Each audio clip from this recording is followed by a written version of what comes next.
우리 말씀 같이 봅시다. 시편 123편 말씀 함께 보겠습니다. 시편 123편입니다. 한 목소리로 1절부터 읽겠습니다. 시작. 하늘에 계시는 주여, 내가 눈을 들어 주께 향하나이다. 상전의 손을 바라보는 종들의 눈같이, 여주인의 손을 바라보는 여종의 눈같이 우리의 눈이 여호와 우리 하나님을 바라보며 우리에게 은혜 베풀어 주시기를 기다리나이다. 여호와여, 우리에게 은혜를 베푸시고 또 은혜를 베푸소서. 심한 멸시가 우리에게 넘치나이다. 안일한 자의 조소와 교만한 자의 멸시가 우리 영혼에 넘치나이다. 아멘. 2022년 한 해는 저와 여러분의 삶 가운데 주님께서 주시는 기쁨과 평강이 충만하게 넘치기를 축원합니다. 이 기쁨이나 평강이라고 하는 것은 하나님께 속한 것입니다. 땅에 속한 것이 아니라 하늘에 속했습니다. 이것은 하나님께서 주신 선물입니다. 그렇기 때문에 이 기쁨과 평강을 누리기 위해서는 결국 하나님을 대면해야 됩니다. 하나님 앞에 나아가야 됩니다. 그것이 예배지요. 이 예배를 통해서 하나님이 지금 여기 계시구나 하는 것을 우리가 알고 느낄 때, 이것을 하나님의 임재라고 하는데, 이 하나님의 임재 가운데로 들어갈 때 비로소 우리에게 주어지는 선물이 있는데, 그것은 기쁨과 평강입니다. 그래서 기쁨과 평강이라고 하는 것은 하나님 외에서는 찾을 수 없습니다. 그 얘기는 이 땅에서는 어디를 둘러봐도 우리에게 기쁨을 줄 수 있는 것이 없고, 이 땅에서는 우리가 어디를 둘러봐도 우리에게 평강을 줄 수 있는 곳이 없다는 거예요. 예수님께서도 이 땅에 오셨을 때 머리 둘 곳이 없다 그러셨어요. 평강을 누릴 수 있는 곳이 이 땅에는 없다는 것입니다. 평강 또는 기쁨은 오직 하나님께만 있습니다. 오직 하나님께만 있습니다. 왜냐하면 하나님만이 우리를 완전하게 지키실 수 있는 분이시기 때문에 그렇습니다. 인생을 살다 보면 이 인생이라고 하는 것이 얼마나 불완전하고 또 얼마나 위험한 것인가 하는 것을 우리가 알게 됩니다. 그렇죠? 예측할 수 없는 일, 해결할 수 없는 일들, 뜻밖의 위기들, 인생이라고 하는 것은 도무지 예측할 수 없는 그런 것이에요.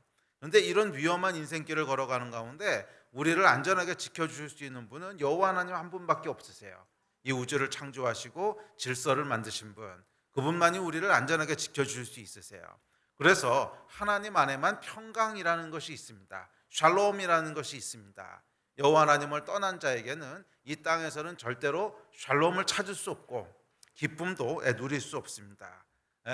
그래서 우리가 여호와 하나님 안에 거할 때, 그리고 여호와 하나님을 대면할 때, 그렇지, 하나님이 지금 나하고 함께 하시지, 하나님이 지금 여기 나를 지키고 계시지, 이것을 대면할 때만 우리 내면에 주어지는 선물이 있는데 그것이 평강과 기쁨입니다. 그래서 이 예배 가운데 정말 하나님의 임재를 충만하게 누리시는 그런 여러분이 되셨으면 좋겠습니다. 예배가 살아나고 예배가 회복되는 한 해가 되기를 주의 이름으로 축복합니다. 그래 여러분, 모든 예배는 하나님을 만나러 나오는 것입니다. 그래서 모든 예배에는 하나님을 만나는 것에 대한 기대가 있어야 되고 하나님을 만나는 것에서 오는 축복이 있어야 됩니다. 아멘. 제가 오늘 저녁 때 이렇게 설교를 하러 교회를 그 예배를 드리러 이렇게 교회로 이제 걸어오는데 좀 불안한 마음이 있었어요. 무슨 마음이 있었냐면, 제가 지금 미국에서 돌아온 지 며칠 안 됐잖아요. 그러니까 이게 시차가 적응이 아직 안 돼가지고서 지금 제가 꼴딱 밤을 새고 아침이 된 겁니다. 꼴딱 밤을 한숨도 안 자고 아침에 이게 설교를 하는 거예요. 그러니까 이게 말이 제대로 나올까, 생각은 제대로 돌아갈까. 그렇죠, 여러분. 한번 밤을 꼴딱 새고 그 다음날 뭘 하려고 해보세요. 이게 제대로 될 리가 없잖아요. 그리고 저도 이제 젊었을 때는 그래도 체력이라도 좀 있었는데 나이가 들어가니까 체력도 없어가지고서 이게 밤을 꼴딱 새고 뭘 하려고 그러니까 이 말도 제대로 안 나올 것 같고 정신도 몽롱하고 이게 자는 건지 깨있는 건지 모르겠고 막 이런 이제 불안한 마음을 가지고 설교 준비는 해놨지만 이 불안한 마음을 가지고 이렇게 교회로 걸어오는데 성도분들이 막 차에서 내리면서 이렇게 교회로 들어가는 걸 보는데 이렇게 쿵 하는 거예요. 어이구, 오늘 설교를 망치면 어떡하지? 이런 생각이 드는 거예요. 저렇게 막 기대를 가지고 나오시는데 오늘 설교를 망치면 어떡하지? 그런 생각을 하다가 제가 아차 싶었어요. 아니지, 성도분들은 내 설교를 들어오는 게 아니야. 하나님을 만나러 오는 거지. 그렇잖아요. 내 설교를 들어오는 게 아니야. 하나님을 만나러 오는 거지. 고목사 착각하지 마. 성도들은 네 설교를 들어오는 게 아니야. 성도들이 교회를 나오는 이유는 하나님을 만나기 위해서야. 아멘. 네. 오늘 이 자리에 여러분이 모이신 이유는 제 설교를 듣기 위해서 모이신 것이 결코 아닙니다. 설교는요 없어도 괜찮아요. 이 예배에 나오신 유일한 이유는 하나님을 만나러 오신 거잖아요. 예배의 본질은 하나님을 만나는 것이고, 그래서 예배의 생명은 하나님의 임재인 줄 믿습니다. 그렇지, 이곳에 하나님이 나와 함께 계시지. 이 믿음을 우리가 누릴 수 있고 만날 수 있다면 뭐 설교가 없어도 그만이고, 설교가 망쳐도 그만이고, 말이 헛나와도 그만이고, 그렇지 않습니까? 네, 모든 예배 가운데 하나님의 임재가 있기를 축복합니다. 예배를 통해 하나님을 만나시게 되기를 주의 이름으로 축원합니다. 자, 오늘은 이제 시편 123편을 살펴볼 텐데, 시편 123편은 시편 120편부터 이어지는 성전에 올라가는 노래의 네 번째 시편입니다. 자, 구약에서 여러분 성전이 상징하는 것은 명백합니다. 그것은 하나님의 임재입니다. 성전은 하나님이 거하시는 곳이에요. 그곳에 하나님이 계신다라고 하는 것을 선포하고 있는 것이 성전입니다. 그래서 성전에 올라갈 때 이스라엘 백성들이 무엇을 기대했을까요? 그렇죠, 하나님을 만날 것을 기대한 거예요. 성전에 올라갈 때 기대했던 기대는 명확합니다. 그렇지, 거기 하나님이 계시지. 그렇지, 이 이스라엘의 하나님이 그곳에서 우리와 함께 계시지. 이것이 성전이었고, 성전에 올라갈 때마다 성전에 올라갈 때마다 정말 말이 꼬이네요. 성전에 올라갈 때마다 이스라엘 백성은 무엇을 리마인드한 거예요? 하나님이 우리와 함께 하신다고 하는 사실을 리마인드한 거예요. 성전은 여러분 하나님의 임재입니다. 나와 하나님이, 우리와 하나님이 함께 하신다고 하는 것을 선포하고 있는 것이 성전입니다. 자, 그래서 성전에 올라가는 노래의 핵심은 결국 뭐겠어요? 그래요, 하나님의 임재입니다. 하나님이 우리와 함께 하신다는 것입니다. 자, 그래서 이 성전에 올라갈 때마다 이스라엘 백성들은 뭘 누렸습니까? 기쁨과 평강을 누렸습니다. 왜냐하면 기쁨과 평강은 하나님의 임재가 가져다주는 선물이기 때문에 그렇습니다. 자, 오늘은 시편 123편을 통해서 특별히 하나님의 성전에 올라가는 자들이 바라보고 있는 것, 이 눈에 대한 이야기를 좀 하려고 합니다. 지난번에 제가 설교할 때 2주 동안 설교를 제가 못해서 기억이 나실까 모르겠는데, 지난번 금요일 때 제가 설교했던 것이 시편 122편이었는데 122편은 성전에 올라가는 자의 태도와 마음에 대한 이야기를 했습니다. 자, 오늘은 그에 이어지는 123편은 그렇다면 성전에 올라가는 자들은 무엇을 바라봐야 되는가, 어디를 바라봐야 되는가, 우리의 시선에 대한 이야기를 하고 있습니다. 시선에 대한 이야기를 하고 있습니다. 눈에 대한 이야기입니다. 자, 123편을 통해서 성전에 올라가는 자의 눈에 대한 이야기를, 시선에 대한 이야기를 함께 살펴봅시다. 자, 1절 먼저 보겠습니다. 자, 1절은 이렇게 시작합니다. 시작. 하늘에 계시는 주여, 내가 눈을 들어 주께 향하나이다. 시편 123편은 하늘에 계시는 주여로 시작합니다. 사실은 여러분, 주기도문도, 예수께서 가르쳐 주신 기도도 하늘에 계신 우리 아버지 이렇게 시작하죠. 자, 그러니까 하나님 앞에 나아가는 자가 가장 먼저 해야 될 게 뭐라는 거예요? 기도할 때 가장 먼저 시작하는 것이 하늘에 계신 우리 아버지, 성전에 올라가는 자들이 가장 먼저 바라봐야 되는 것이 하늘에 계신 주여, 내가 눈을 들어 주께 향하나이다. 자, 시편 기자는 눈을 들어서 하늘에 계신 주를 바라봅니다. 자, 성전에 올라가는 사람, 예배에 나오는 사람의 눈은 무엇을 봐야 되는지를 알려줍니다. 그것은 하늘을 바라봐야 된다는 거예요. 땅이 아니라 하늘을 바라봐야 된다는 거예요. 여러분, 우리가 세상에 살아가는 동안 우리의 눈은 끊임없이 땅으로 끌어내려집니다. 그렇죠? 눈앞에서 막 정신없이 돌아가는 일들을 보다 보면 하늘에다 시선을 고정하는 것이 참 어렵습니다.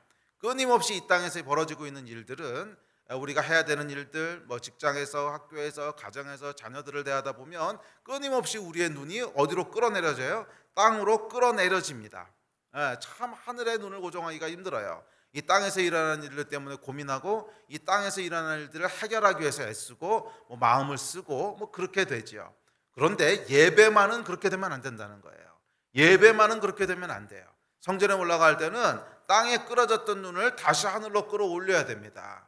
오늘 여러분들이 하나님을 만나기 위해서 이곳에 오셨다면 가장 먼저 해야 될 것은 땅으로 향하던 눈을 다시 하늘로 돌려야 돼요.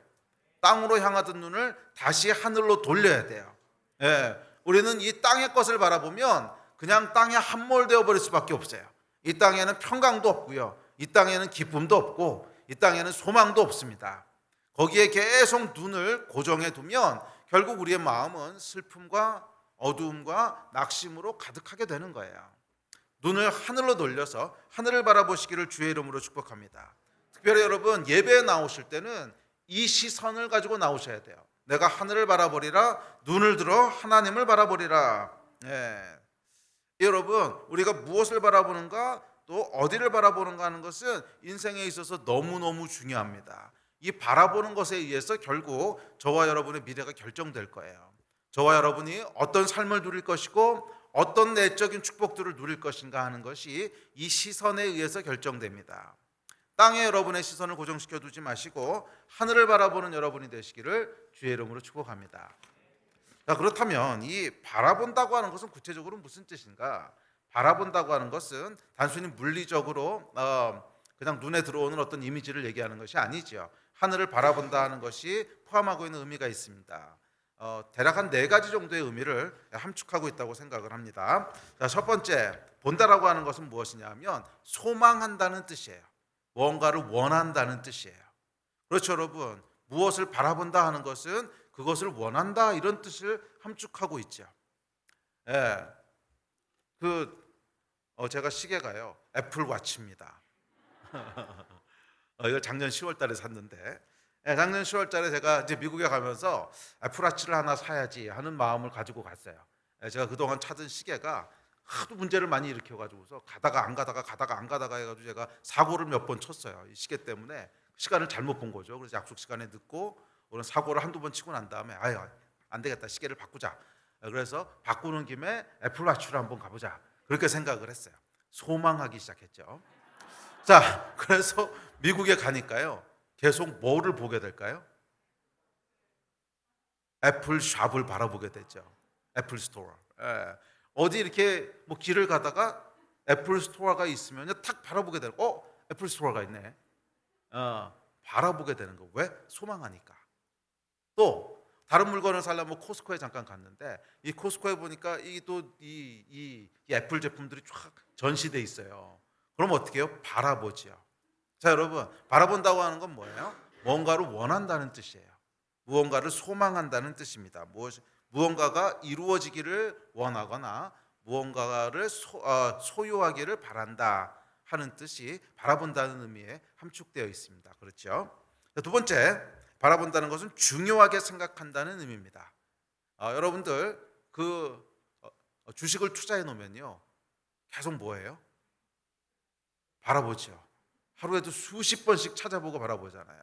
왜 바라봅니까? 중요하니까 바라보는 거죠. 중요하니까 바라보는 거죠.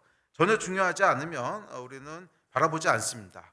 중요하다고 생각하지 않는 것은 웬만해서는 바라보지 않아요. 사람들이 뭔가를 바라본다고 하는 것은 그게 중요하다라고 생각하는 것입니다. 자, 셋째, 이 바라본다는 의미에는 사랑한다는 의미가 포함되어 있습니다. 그렇죠. 사랑하는 사람은 계속 바라보게 되죠.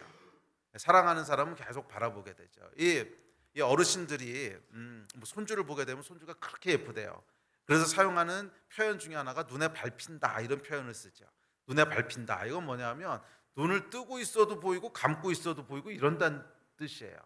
보고 또 봐도 계속 보고 싶다는 거예요. 심지어 눈을 감고 있어도 계속 보인다는 거예요. 이게 밟힌다는 표현인데, 왜 그래요? 사랑스러우니까 그런 거죠. 사랑스러우면 계속 바라보게 됩니다. 네 번째, 바라본다라고 하는 것은 도움을 구한다라는 뜻을 함축하고 있습니다. 그렇죠, 여러분. 뭔가 도움이 필요할 때 바라보지 않습니까? 뭔가 도움이 필요하면 그 사람을 이렇게 바라보잖아요. 사람뿐만 아니고 개들도 그렇잖아요. 개들도 여러분, 뭔가 필요한 게 있으면 주인을 바라봅니다. 그렇죠? 뭔가 필요한 게 있으면 이렇게 주인을 지그시 바라봐요. 이건 뭔가 필요하다는 뜻이거든요. 사람도 마찬가지입니다. 나 좀 도와주세요. 이것이 이런 눈빛을 보내는 거죠. 자, 이것이 바라보는 것입니다. 자, 하늘에 계신 하나님을 바라본다, 하늘을 바라본다라고 하는 뜻은 뭡니까?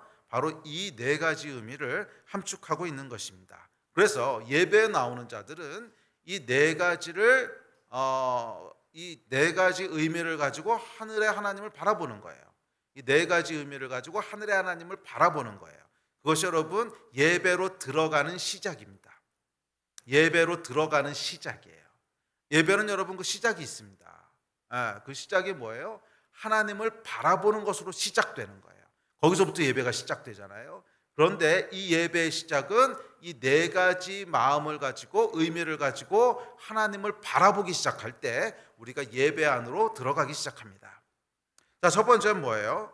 하늘의 소망을 두는 거예요. 이게 예배로 들어가는 시작입니다. 하늘의 소망을 두는 것입니다. 자, 예배에 나오는 자들은 땅이 아니라 하늘의 소망을 둬야 됩니다. 그래서 성경 골로새서에 보면 이렇게 얘기합니다. 우리 골로새서 읽어봅시다. 시작. 그러므로 너희가 그리스도와 함께 다시 살리심을 받았으면 위의 것을 찾으라. 거기는 그리스도께서 하나님 우편에 앉아 계시느니라. 위의 것을 생각하고 땅의 것을 생각하지 말라. 성경은요, 위의 것을 바라보라. 위의 것을 생각하고 땅의 것을 생각하지 말래요.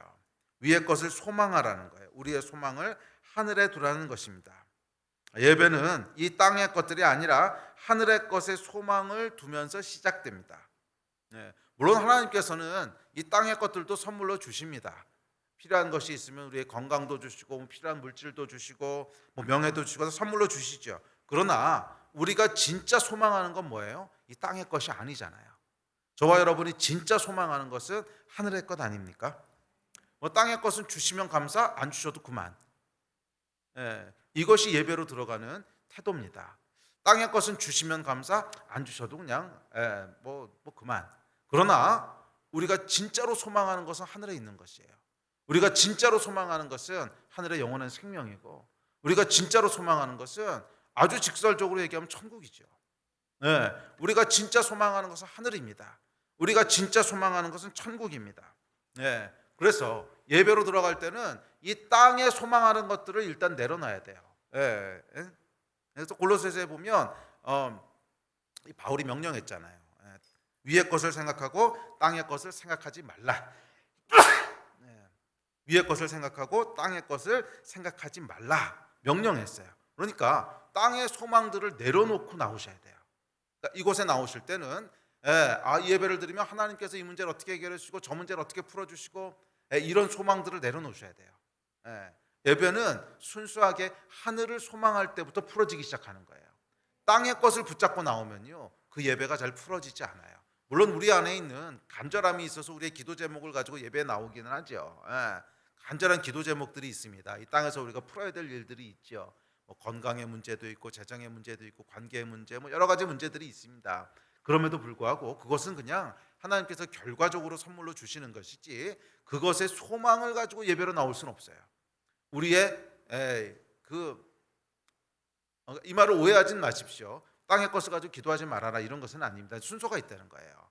순서가 있다는 거예요. 그래서 이 시편에도 보면 이제 3절 4절 넘어가면 결국 이 땅의 것을 가지고 간구합니다.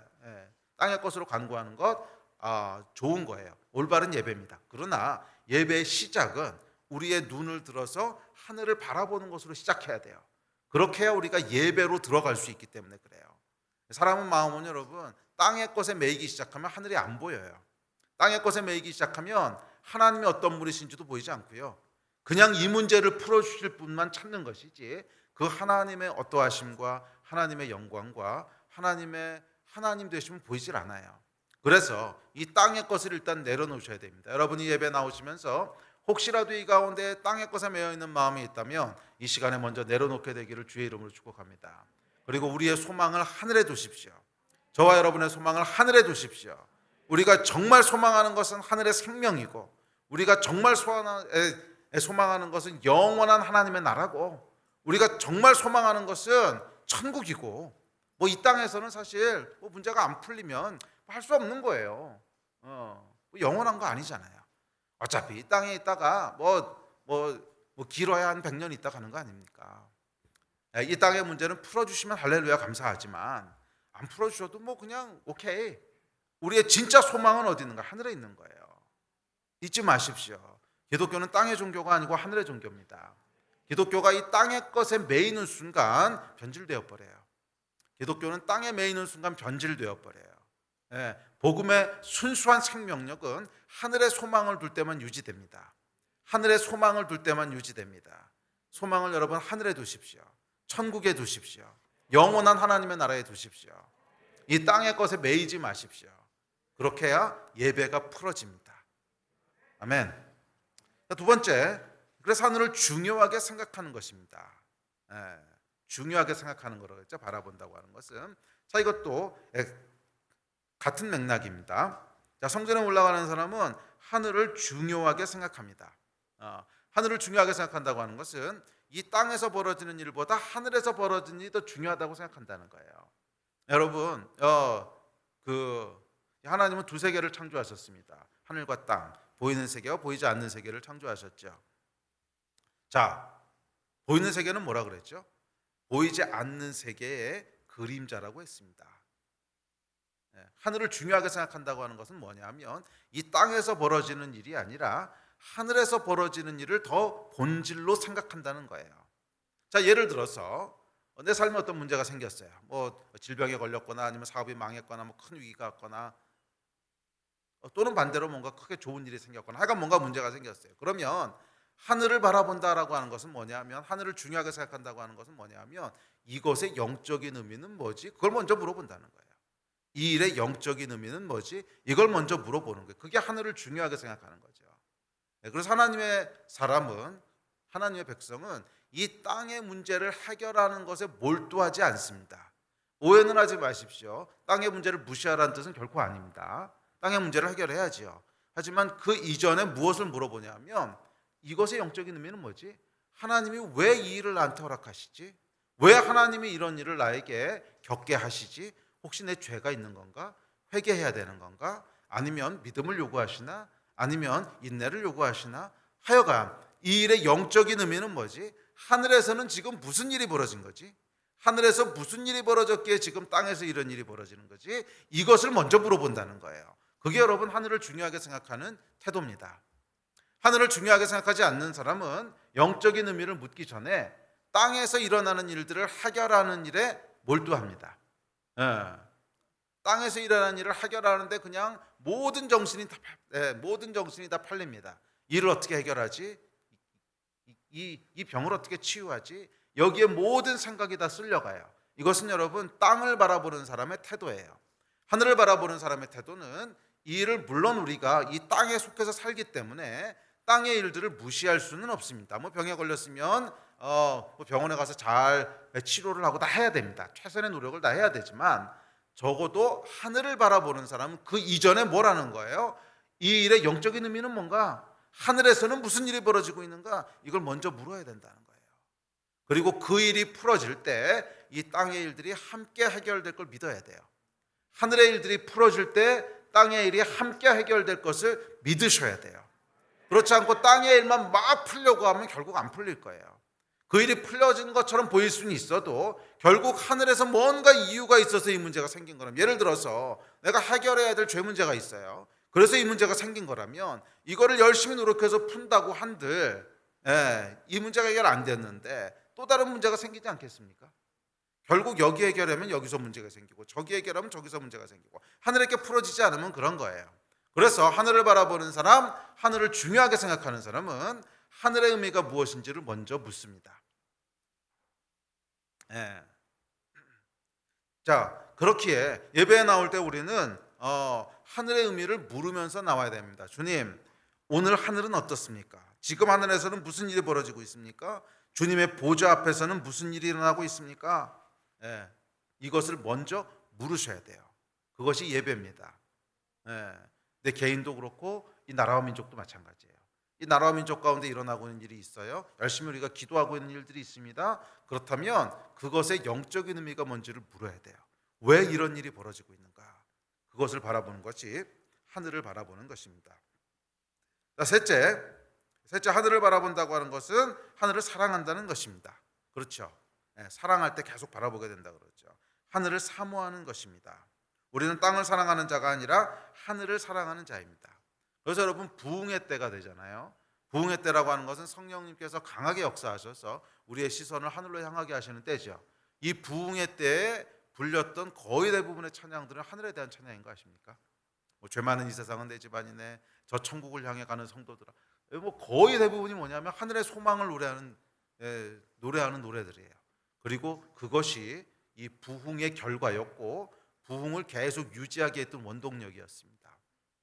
여러분, 땅의 것을 노래하기 시작할 때 보면요, 영적으로 뭔가가 약간 침체되기 시작할 때, 뭔가 꺾이면 땅의 것에 관심이 가기 시작해요. 근데 정말로 우리가 하늘의 것을 딱 바라보기 시작하면 하늘에 대한 사모함들이 나오기 시작합니다. 하늘에 대한 사모함이 나와요.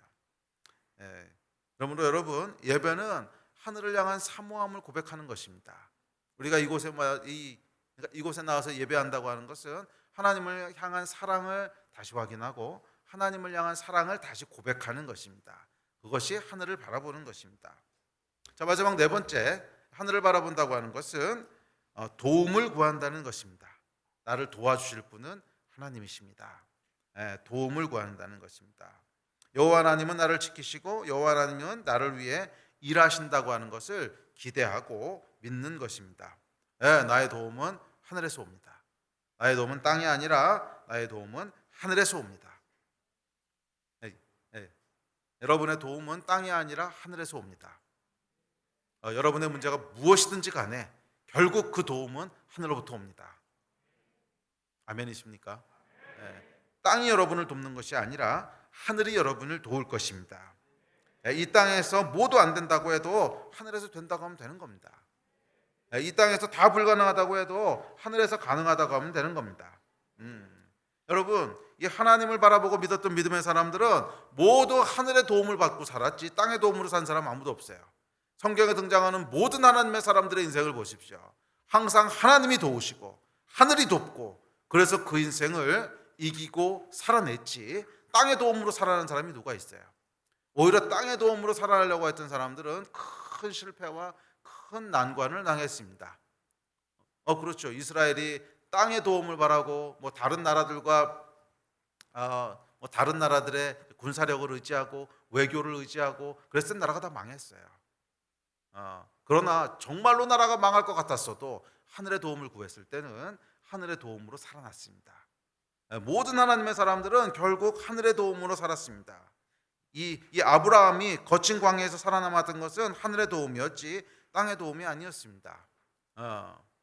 모세가 갈대상자에서 살아남고 모세가 바로의 군대를 피해 죽음의 위기를 넘겼던 것은 하늘의 도움이었지 땅의 도움이 아니었습니다. 홍해가 갈라졌으니까 살았죠. 홍해가 갈라지지 않았으면 어떻게 살았겠어요? 하늘의 도움으로 살았습니다. 다윗이 수많은 죽음의 위기를 넘겼던 것은 하늘의 도움이었지 땅의 도움이 아니었잖아요. 엘리야가 여러분 아합과 이세벨의 거센 위협에서도 살아남고 승리했던 것은 하늘의 도움이었지 땅의 도움이 아니었습니다. 불은 하늘에서 내려왔어요. 이사야도 베드로도 바울도 모두 하늘의 도움으로 삶의 위기를 넘었지 땅의 도움을 받아 살지 않았습니다. 저와 여러분도 마찬가지인 줄 믿습니다. 모든 하나님의 백성들의 인생은 하늘의 도움으로 살게 돼 있어요. 저와 여러분의 인생을 살게 하시고 이기게 하시고 넘어가게 하시는 것은 하나님의 능력이지 이 땅의 도움이 아닌 줄 믿습니다. 하늘의 도움을 구하십시오. 하늘의 도움을 바라십시오. 그것이 당연한 것입니다. 모든 하나님의 사람들이 살았던 삶의 방식이었고 모든 하나님의 사람들이 예배했던 이유였습니다. 저와 여러분의 삶도 정확히 마찬가지입니다.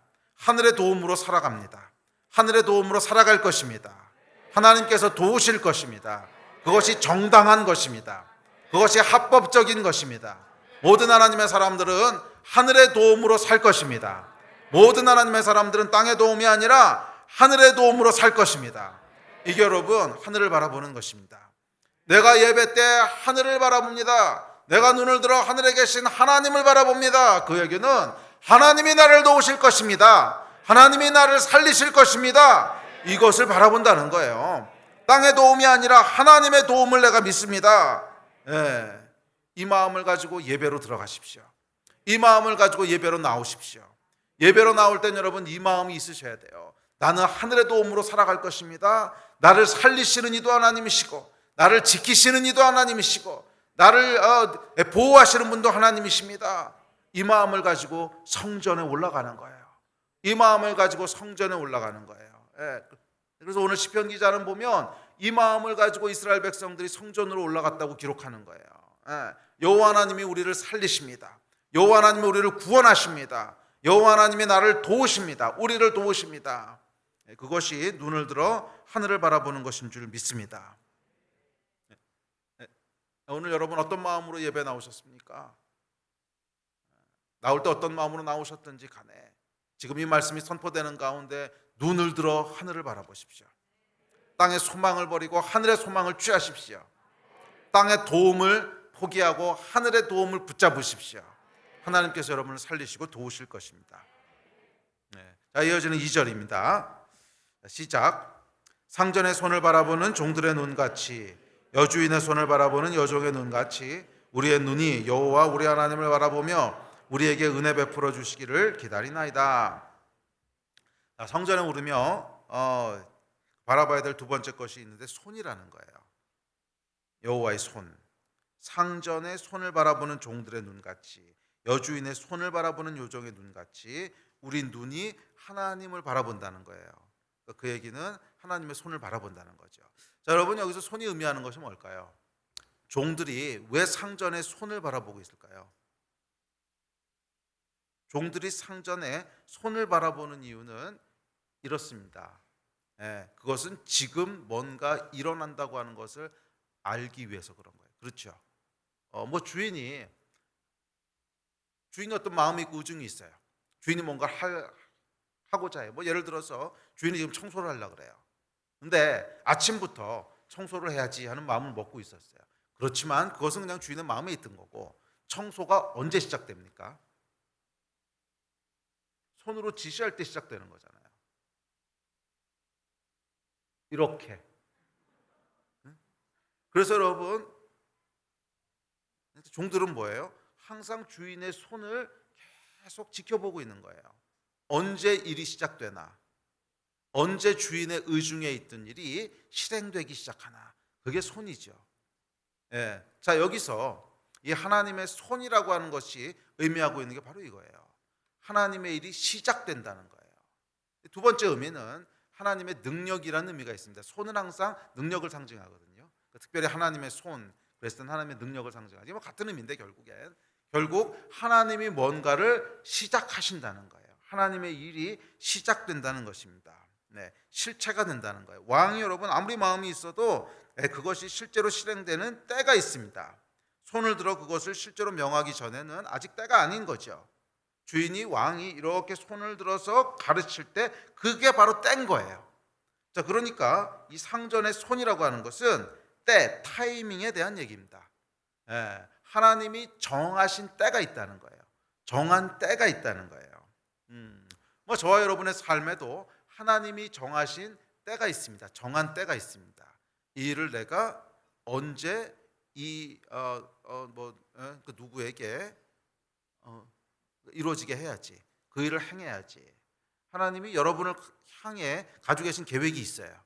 축복이 있는데 이 축복이 아무 때나 이루어지는 것이 아니라 정한 때가 있다는 거예요. 정한 때가 있다는 거예요. 그것이 하나님의 손이에요. 이렇게 하고 계시다가 분명히 하나님은 뭔가 계획을 가지고 계세요. 분명히 하나님은 여러분들에게 축복을 하시려고 해요. 그런데 언제가 그때라는 거예요? 손이 움직일 때. 이렇게. 그게 정한 때라는 거예요. 자, 성전에 올라가는 사람은 주인의 손을 바라보는 종의 눈같이 여주인의 손을 바라보는 여종의 눈같이 그렇게 하나님의 때에 주목해야 한다는 것입니다. 지금이 그때입니까? 지금이 움직여야 될 때입니까? 아니면 잠잠히 기다려야 되는 때입니까? 이 하나님의 정한 때를 주목해야 됩니다. 이것이 예배하는 자들의 의무고 동시에 특권입니다. 의무인 것은 알겠어요. 그런데 동시에 특권이에요. 왜 특권이냐면 이 손은 예배하는 자들만 볼 수 있기 때문에 그래요. 성전에 올라가는 자들만 그 때를 알아요. 성전에 올라가지 않는 사람들은 그 때를 결코 알 수 없습니다. 그래서 성전에 올라가는 자, 예배에 나오는 자들의 놀라운 특권은 뭐냐면 하나님의 정한 때를 알 수 있다는 것입니다. 아멘. 오랫동안 기도하셨습니까? 수고하셨습니다. 이제 그분의 손을 주목하여 보십시오. 기도가 응답되는 때가 임할 것입니다. 오랫동안 인내하셨습니까? 수고하셨습니다. 이제 그분의 손을 주목하여 보십시오. 하나님의 정한 때가 반드시 임합니다. 반드시 임합니다. 우리의 생각보다 급하고 강하게 임합니다. 그리고 그분의 손을 바라보는 자, 성전에 나와 여호와 하나님께 집중하는 자, 성전에 나와 여호와 하나님께 눈을 고정하는 자에게는 그 정한 때가 언제인지를 알 수 있게 될 것입니다. 알 수 있습니다. 하나님께서 손을 들어 우리가 기도했던 그 일을 이제 실행하려고 하시는 것을 볼 것입니다. 하나님께서 손을 들어 우리가 기다리고 고대하던 그 일을 이제 행하시려고 하는 것을 곧 보게 될 것입니다. 아멘. 시편 102편은 이 정한 때에 대해서 이렇게 얘기합니다. 시편 102편입니다. 시작. 주께서 일어나사 시온을 긍휼히 여기시리니 지금은 그에게 은혜를 베푸실 때라. 정한 기한이 다가오미니이다. 주의 종들이 시온의 돌들을 즐거워하며 그의 티끌도 은혜를 받나이다. 이에 문나라가 여호와의 이름을 경외하며 이 땅의 모든 왕들이 주의 영광을 경외하리니 여호와께서 시온을 건설하시고 그의 영광 중에 나타나셨습니다. 여호와께서 빈궁한 자의 기도를 돌아보시며 그들의 기도를 멸시하지 아니하셨도다. 할렐루야. 여호와께서 빈궁한 자의 기도를 돌아보시고 우리의 기도를 멸시하지 않으십니다. 정한 때가 있다는 거예요. 여호와 하나님께서 우리에게 은혜를 베푸시는 때가 있다는 거예요. 우리의 기도를 들으시고 응답하시는 정한 때가 있다는 거예요. 할렐루야. 주께서 일어나서 손을 드십니다. 지금은 주께서 은혜를 베푸시는 때입니다. 정한 기한이 다가왔습니다. 성전에서 그의 손을 주목하는 자들은 그것을 볼 수 있습니다. 이때 주의 손이 들리는 때에 주의 종들이 즐거워하고 티끌도 기뻐합니다. 문나라가 여호와의 이름을 경외하게 되고 이 땅의 모든 왕들이 주의 영광을 경외할 것입니다. 이 때가 있다는 거예요. 여러분, 우리가 오랫동안 나라와 민족을 위해서 기도하지 않았습니까? 이 나라와 민족이 여호와 하나님을 경외하게 되고 모든 왕들이 여호와 하나님 앞에 무릎을 꿇게 되는 정한 때가 있다는 거예요. 여호와께 예배하는 자들은 이 때를 보게 될 줄 믿습니다. 정한 때가 여러분 가까웠음을 믿습니다. 이 정한 때는 우리가 생각한 것보다 훨씬 더 가깝고 우리가 생각한 것보다 훨씬 더 강하게 임할 거예요. 오랫동안 기다리셨습니까? 조금만 더 인내하십시오. 정한 때가 있습니다. 여호와 하나님의 손에 주목하십시오. 곧 하나님께서 일하실 줄 믿습니다. 오랫동안 인내하셨던 것이 있습니까? 그렇다면 여러분 낙심하지 말고 여호와의 손에 주목하십시오. 정한 때가 곧 임할 것입니다. 정한 때가 곧 임할 것입니다. 아멘. 자, 이것이 주의 손을 바라보는 자의 특권입니다. 이 놀라운 사실을 예배하는 자들은 보게 될 거라는 거예요.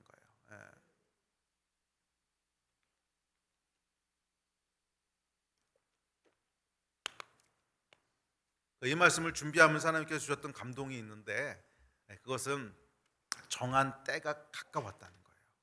정한 때가 가까웠다는 거예요. 아멘으로 취하시는 분들은 이 정한 때가 곧 임할 줄 믿습니다. 왜 그런지 모르겠어요. 제가 이 말씀을 준비하면서 왜 하나님의 때가 가까웠지? 이유는 없어요. 근데 그냥 하나님이 주신 감동이에요. 정한 때가 가까웠다는 거예요. 정한 때가 가까웠다는 거예요. 곧 하나님께서 우리 위에 하나님이 계획하셨던 것들을 이루시게 될 줄로 믿습니다. 오랫동안 기도하셨던 것이 있다면 조금만 더 조금만 더 기도하십시오. 정한 때가 곧 임할 것입니다. 여호와 하나님께서 움직이시기 시작할 것입니다. 조금만 더 여러분 인내하고 기도합시다. 아멘. 또한 하나님의 손은 그분의 능력을 상징합니다. 그분이 손을 드시기만 하면 모든 게 가능하죠. 그렇지 않습니까? 불가능을 모르시는 분. 그분이 손을 드시면 모든 것이 그대로 이루어집니다. 회복이 일어날 것입니다. 빈궁한 자의 기도를 들으실 것입니다. 이 예배하는 자들에게는 회복이 임할 겁니다.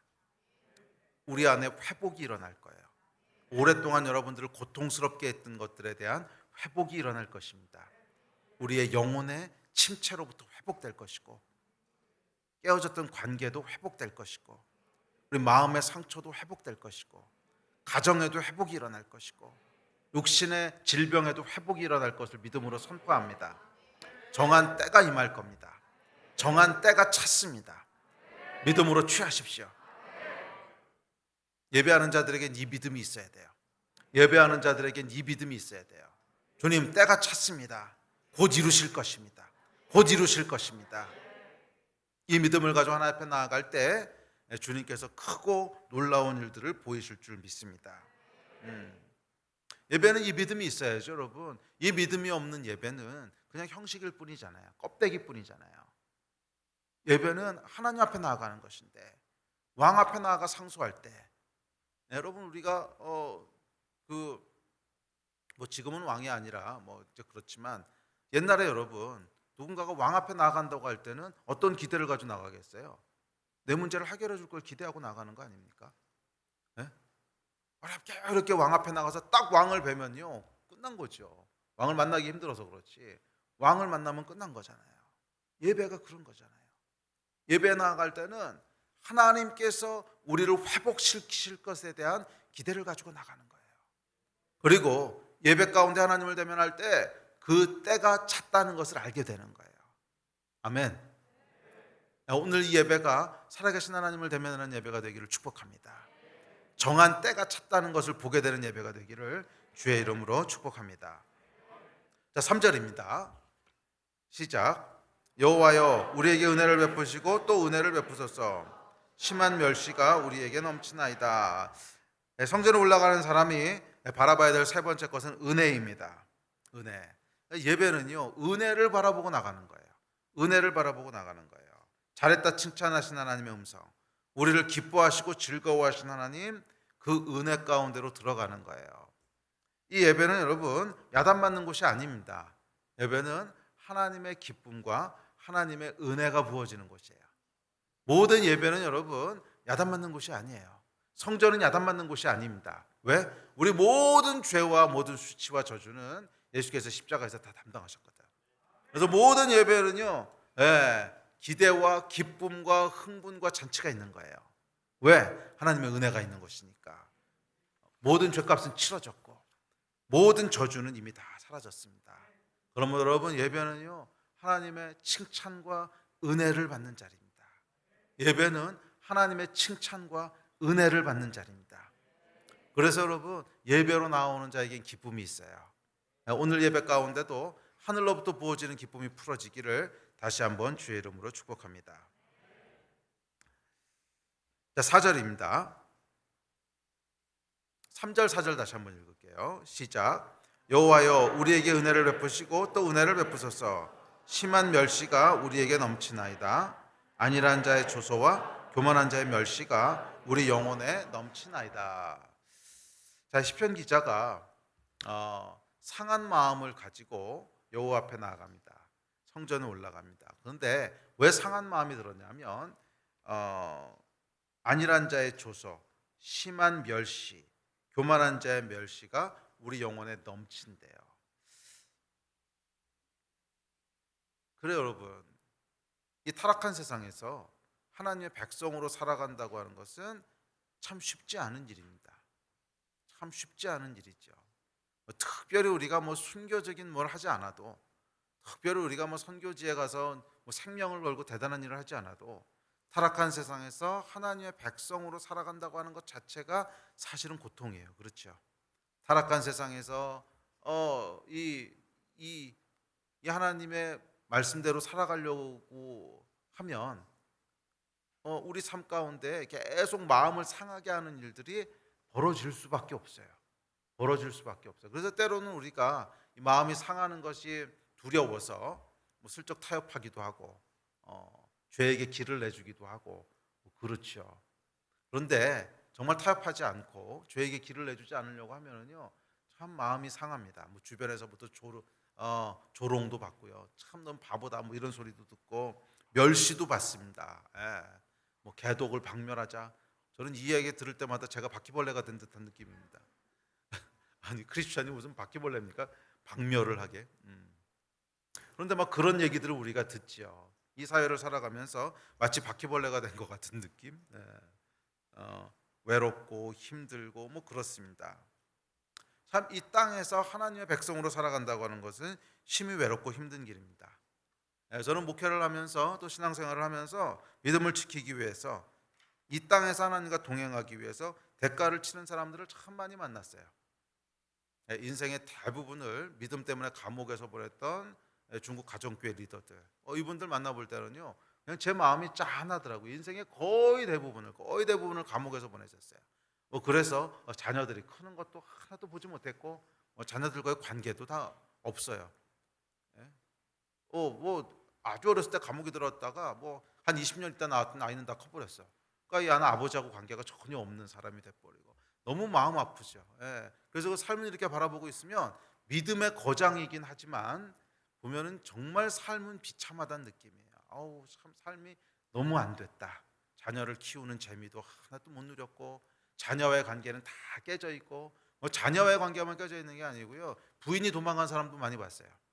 뭐 한 20년, 30년 감옥에 있으니까 부인은 그 사이에 없어져 버리고 뭐 가정은 다 풍비박산 나고 참 인간적인 눈으로 보면 정말 참 꼬인 인생이다 참. 마음이 짠한 뭐 그런 거. 예. 또 제가 몇 해 전에 북한에서 이제 탈북한 성도를 만난 적이 있는데요. 손가락이 하나도 없었어요. 그 손가락이 하나도 없어요. 다 잘렸어요. 그걸 보면서 정말 마음이 얼마나 아팠는지. 또뭐 그 정도까지는 아니지만 예수를 믿기 위해 남편으로부터 버림받은 사람도 봤고요. 예수 제대로 믿으려다 사업을 망한 사람도 봤고요. 커리어를 포기한 사람, 세상에서 잊혀진 사람. 이번에도 제가 선교대를 참석하면서 이 각 나라에서 오신 베테랑 선교사님들이 모인 서밋이었는데 뭐 20년 선교지에 있었던 사람은 명함도 못 내밀더라고요. 그냥 평균이 한 30년이시고 40년 차도 많으시고 근데 그분들이 누군지를 아무도 모르죠. 정말 잊혀진 사람이에요. 30년, 40년을 주님을 위해서 살았던 사람들. 자, 이분들의 인생을 돌아보면 정말 이 고백이 나오지 않습니까? 우리에게 은혜를 베푸시고 우리 다음 구절 떼어주세요. 아까 그 구절. 우리에게 은혜를 베푸시고 또 은혜를 그 전 구절. 우리에게 은혜를 베푸시고 또 은혜를 베푸셔서 심한 멸시가 우리에게 넘치나이다. 안일한 자의 조소와 교만한 자의 멸시가 우리 영혼에 넘치나이다. 정말 이런 고백이 나오게 됩니다. 그래서 고린도전서는 이렇게 얘기합니다. 시작. 만일 그리스도 안에서 우리가 바라는 것이 다만 이 세상의 삶뿐이면 모든 사람 가운데 우리가 더욱 불쌍한 자이니라. 이 땅에서 하나님과 동행하는 길은 정말 은혜가 필요한 길입니다.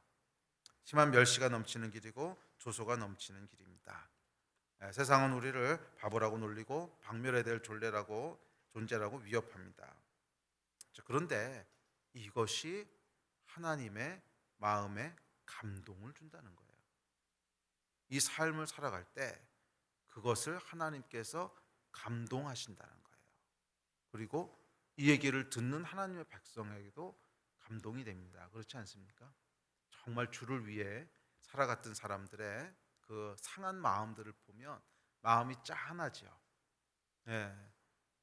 제가 그런 분들을 만날 때마다 특별히 가정교회 리더들 만날 때마다 제 마음 정말 짠했어요. 그 앞에서 계속 눈물이 나는 걸 참을 수 없더라고요. 참 인생을 쉽지 않게 사셨다. 험난하게 사셨구나. 이 마음 가운데 짠한 게 있어요. 짠한 게. 하나님의 마음은 어떠시겠어요? 하나님의 마음에도 감동이 있는 거죠. 주님과 동행하기에 내 삶에 멸시가 넘치나이다. 이 상한 마음을 하나님께서 예배로 받으신 거예요. 이것이 여러분 예배 때 하나님 앞에 들고 나가는 예물입니다. 이게 예배 때 하나님 앞에 들고 나가는 예물이에요. 구약에 보면 여러분 모든 제사에는 제물이 있어야 됐어요. 빈손으로 나가는 제사는 없어요. 저는 오늘날도 마찬가지라고 믿습니다. 주 앞에 나갈 때 반드시 예물이 있어야 돼요. 반드시 예물이 있어야 돼요. 그 예물은 뭐예요? 산제사로 드리라 그랬잖아요. 너희의 삶을 산제사로 드리라. 이 제물, 이 예물은 뭐냐면 하나님과 동행하기 위해서 상한 마음이에요. 하나님과 이 땅에서 동행하고 하나님의 백성으로 살아가기 위해서 살아가다 보니까 다친 마음, 상한 마음, 깨진 마음, 이게 여러분 하나님 앞에 들고 나가는 제물, 예물이라는 거예요. 모든 예배에는 여러분 일주일 동안 우리 삶 가운데 정성스럽게 준비한 제물이 있어야 되는 줄 믿습니다.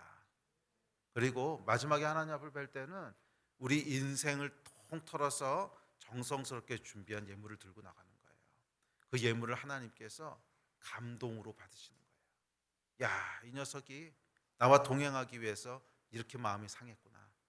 야, 이 녀석이 나의 자녀로 하나님의 백성으로 살기 위해서 30년, 40년을 잊혀진 채로 지냈구나. 아, 이 녀석이 나의 백성으로 살아가기 위해서 가족도 평온한 삶도 다 놓쳤구나.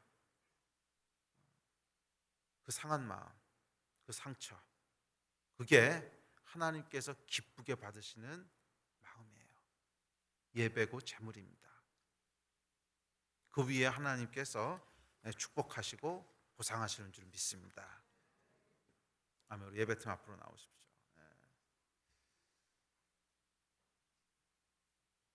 우리 함께 기도합시다.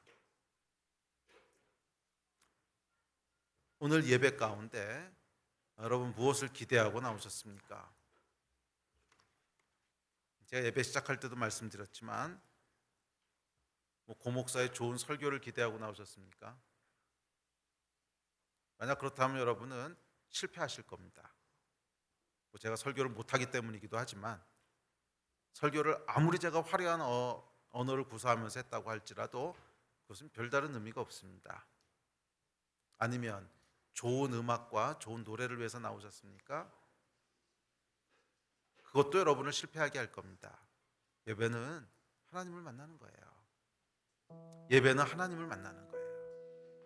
오늘 우리의 눈을 들어서 하늘을 바라보십시오. 눈을 들어서 하늘을 바라보십시오. 이 땅의 것이 아니라 하늘의 것을 바라봅시다. 땅의 소망이 아니라 하늘의 소망을 붙잡읍시다. 주의 손에 집중하십시오. 우리 하나님께서 정한 때에 여러분을 향한 하나님의 계획을 반드시 이루실 것입니다. 혹시 상한 마음을 가지고 이 자리에 나오셨습니까? 내 죄 때문에 상한 거야, 회개해야 되는 거지만 죄가 아니라 정말 하나님의 백성으로 살면서 마음이 상하셨습니까? 그것이 하나님 앞에 제물이 될 줄 믿습니다. 힘들었던 마음, 상했던 마음, 그 마음이 하나님 앞에 드리는 귀한 예물이 될 줄 믿습니다. 오늘 하나님께서 그 마음을 기쁘게 받으십니다. 특별히 이 가운데 상한 마음으로 나오셨던 분들이 있다면 오늘 하나님의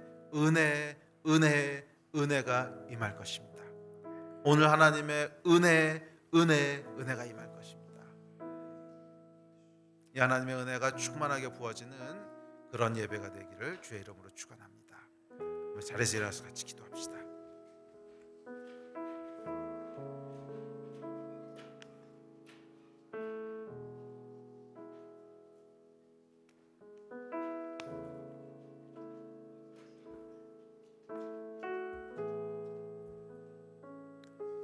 하나님, 우리가 눈을 들어 하늘을 바라봅니다. 주님이 땅이 아니라 천국의 소망을 가지고 하나님을 바라봅니다. 오늘 하늘에 계신 하나님의 손이 움직이는 것을 보게 될 줄 믿습니다. 정한 때가 임하게 될 줄 믿습니다. 오랫동안 기도해왔던 것들이 응답받는 날이 될 줄 믿습니다. 하늘을 바라보며 하늘의 소망을 두는 자들에게 여호와의 손이 움직이실 줄 믿습니다. 주님, 응답하여 주십시오. 비천한 자의 기도를 잊지 말고 기억하여 주십시오.